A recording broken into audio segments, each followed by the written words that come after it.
As I was waiting for stuff to come in that I had ordered online, but now it's all here, so let's talk about it.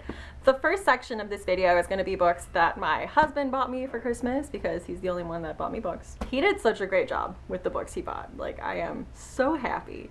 And then the second half of this video is going to be books that I bought for myself using money that people probably wrongfully assumed would go to furnishing my house. Although technically, guys, I furnished this bookcase, which is a furnishing in my house. So I think with that logic, I fulfilled their wishes. And second of all, I don't know what else did they really think I was gonna do that with the money? Like, come on, guys. Anyway, on with the books. That's why we're here, right? So I told my husband I wanted to read more nonfiction in 2017, and he is all about nonfiction, so I think he was pretty excited to go shopping for me. But the first book he bought was of something that we both love, and that something is Anthony Bourdain.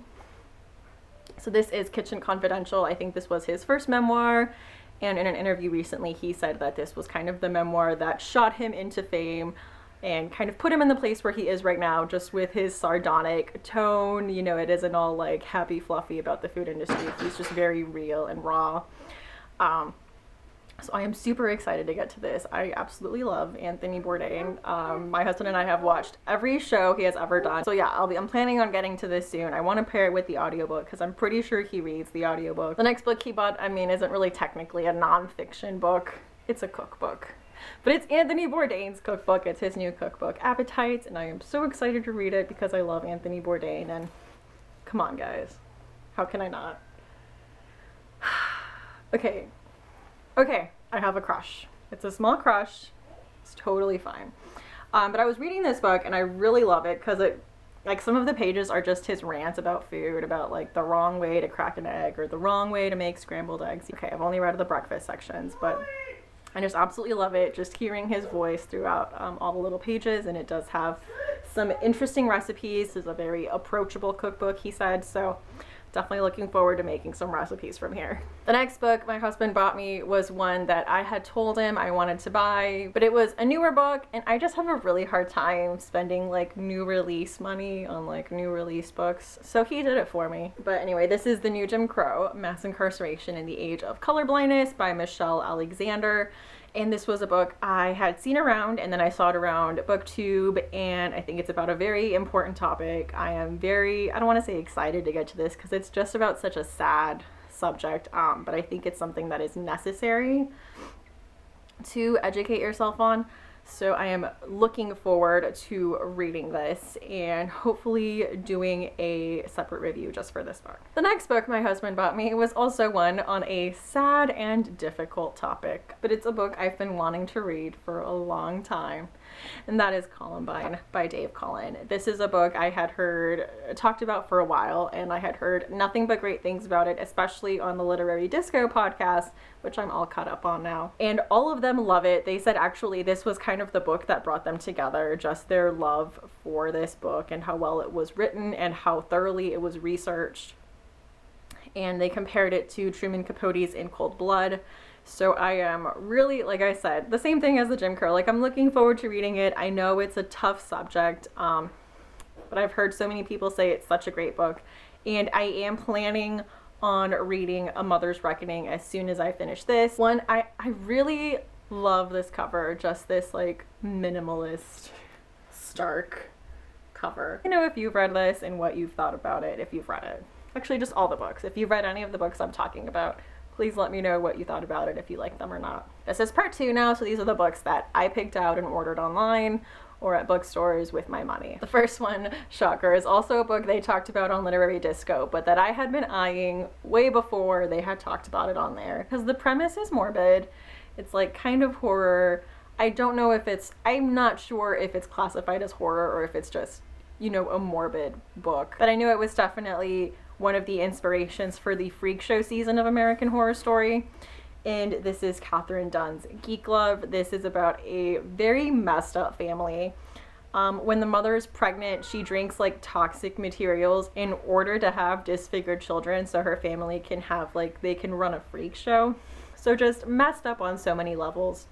And I know it follows the children's lives as adults, kind of living with these disfigurements. I am very interested to read this. It's been on my radar for a very long time. The next book was a book I had heard about on Katie's channel, Life Between Words. She talked about it while she was reading it, saying it was very similar, kind of similar and in that same genre of like nostalgic horror in a small town. And it also fit one of the Pop Sugar challenges, which was read a book with one of the 4 seasons in the title. So this is Dan Simmons' Summer of Night, and as I was reading the premise, I totally got the It comparison because it's about a small town and kind of a group of kids banding together to face, you know, a horror that's attacking the small town. I'm not sure. I think this is the start of a series. I know Dan Simmons has written a lot of horror novels, and I've never read anything by him, so I am very excited to kind of establish a, you know, reader-author relationship with this book. Let me know if you guys have read anything by Dan Simmons and where I should go from here if I like it.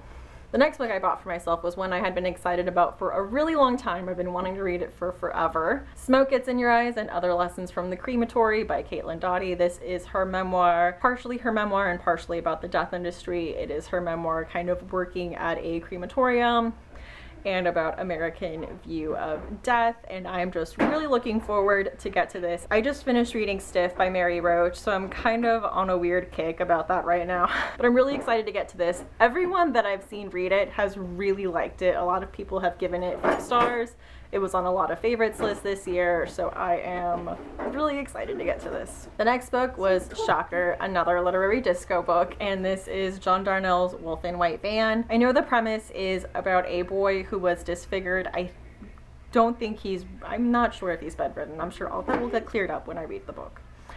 But I know he runs, I also don't know a ton about this, so don't go crazy on me. I think he runs like a game that's done through mail correspondence. I don't know all the details, guys. I'm planning to get to that when I read it, and I'll be able to better explain how the game works. But everyone on the Literary Disco podcast seemed to really like it. It was one of their favorite books of the year for 2015. So I am really looking forward to get to it. Also, it takes place in the Inland Empire in California, which is where I'm from, and there's just not a ton of attention on the Inland Empire. I'm really excited just for it to be a setting of a novel, you know? The next book I picked up was because of how much I loved Kate Atkinson's Life After Life, and this was Kate Atkinson's A God in Ruins. I first heard about this on Anne Vogel's What Should I Read Next podcast, and she said this isn't exactly a sequel to Life After Life, but it follows Teddy, who was Ursula, the main character in Life After Life, her younger brother.